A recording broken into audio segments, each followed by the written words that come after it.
Hey, let me tell you about Rockefeller. No, not Jay-Z and the Rockefeller Nation. Talking about the Rockefellers and the Vanderbilts. So these were two great families in America that rose to great wealth. Except one of them fell off in the long run, but one of them still remains prevalent and wealthy to this day because they utilize the life insurance industry by creating trust.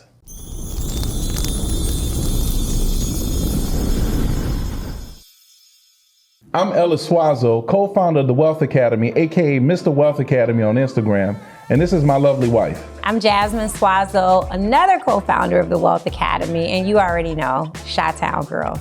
We lead one of the nation's largest financial marketing organizations in America. We have hundreds of agents across the nation teaching Americans about life insurance, wealth management, and health insurance. And so today, we want to talk to you all about how to set up your family bank. Yes, just like the Rockefellers, we want to teach you today the steps that you can take to set up your own family bank. So step number one is establishing a trust. Now, what is a trust? A trust will help you protect and preserve your family's assets. It also helps you customize and control how you distribute your wealth. A trust will help you in the event of someone passing away, making sure the family's wealth is preserved. It'll also help you sometimes in the event of a divorce. So it just really allows everything to be put on paper to make sure that doesn't matter what family life-changing event occurs, the family's legacy is secure. So the very first thing we encourage everyone to do is establish a trust. Now, when you establish that trust, we want you to go ahead and appoint yourself as a trustee so that you can become a decision maker, right? The second thing that we want the trust to do is take life insurance policies out on every single member of that family. So on my mama?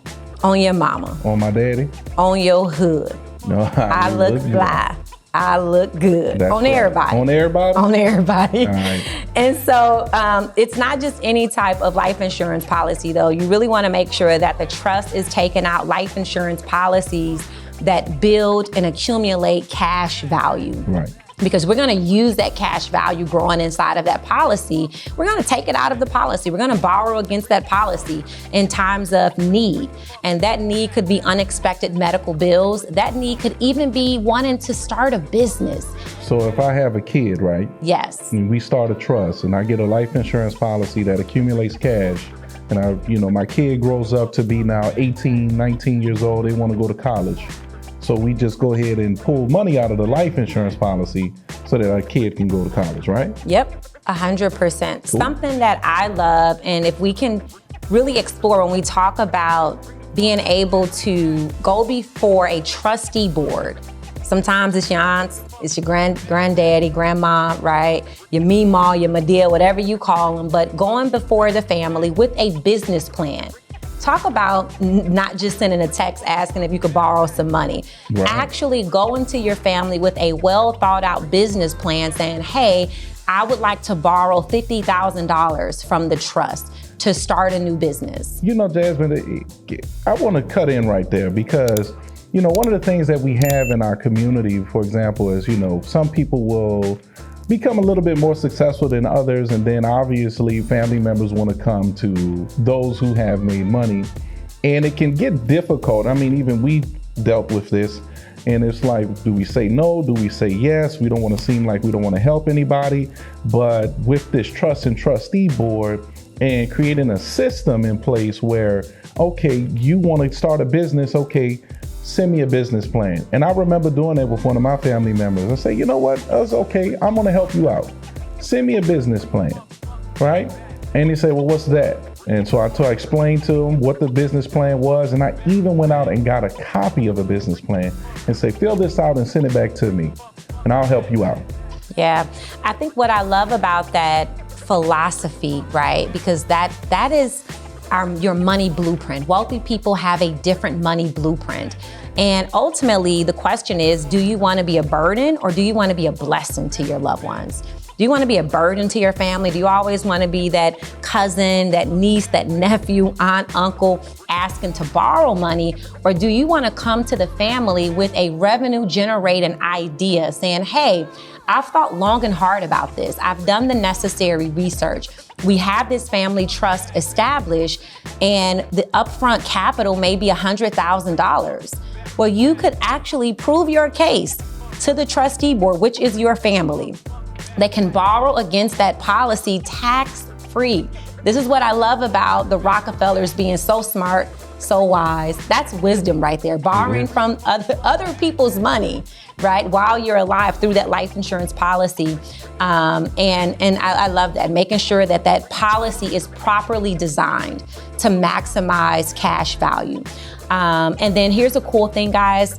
How do we keep it going, right? How do we keep that trust funded? How does it stay going? I think one of the biggest things here is that we got to go back to the beginning where I said, so if I have a kid and that kid is born, we take a policy out on them. Yes. So we're talking about the cash value part, but one day that kid is going to get older one day and they're going to pass away. Well, guess what? That money, when they pass away, that death benefit goes back into the trust. That's the wonderful thing. I know that we joke about it in the African American community, and we talk about how long our funerals can be. Like, let's just keep it real. Yeah. If it's ever taken you 2 weeks to bury a loved one, and you have other communities where maybe it takes a few days. The thing is, I don't think we should live in mourning. I think when a family member passes away, they should leave an inheritance behind. And so for other communities, guys, when someone passes away, that trust gets replenished through the death benefit. Because remember, who's the owner of the policy? The trust is the owner of the policy. So every single time a family member within that trust passes away, the trust just automatically gets replenished. Now imagine doing this for decades. Imagine for generations, your family has set up a family bank that every single time someone passes away, millions of dollars is being replenished back into this bank. Who would want to have that bank? Now that's infinite banking right there. That's amazing. And that's how you set up the family trust. Number one, establishing the trust. Number two, setting yourself as a trustee who can make decisions. Number three, borrowing from that trust when money is needed, making sure that that trust is properly designed to solve for cash value accumulation. And then number four, every single time someone passes away, that trust gets replenished. And that's the power of building a family bank. So everything we discuss here, guys, anyone can get this going. Anyone can get this started. Anyone can start a trust. Anyone can get a life insurance policy. Some people ask, well, Ellis, do I start the trust first or do I get the life insurance policy first? Yeah, I'm going to tell you, if it's me, I'm going to go ahead and get the life insurance policy first. The reason being is because today you're your healthiest that you'll ever be. It's the youngest that you'll ever be, right? Trust, setting that up can be standard. It'll be set. It doesn't cost that much, but let's make sure you're insured first, because we can always put a beneficiary as a trust later, all right? But with that being said, if you're looking for more information, more details, how to get this done, hit the link in the bio. Also, share this with people. Everyone needs to know this, right? Your family, your community, your friends, your churches, everyone needs to know this information. And as well as, guys, let wealth and purpose drive you to prosperity.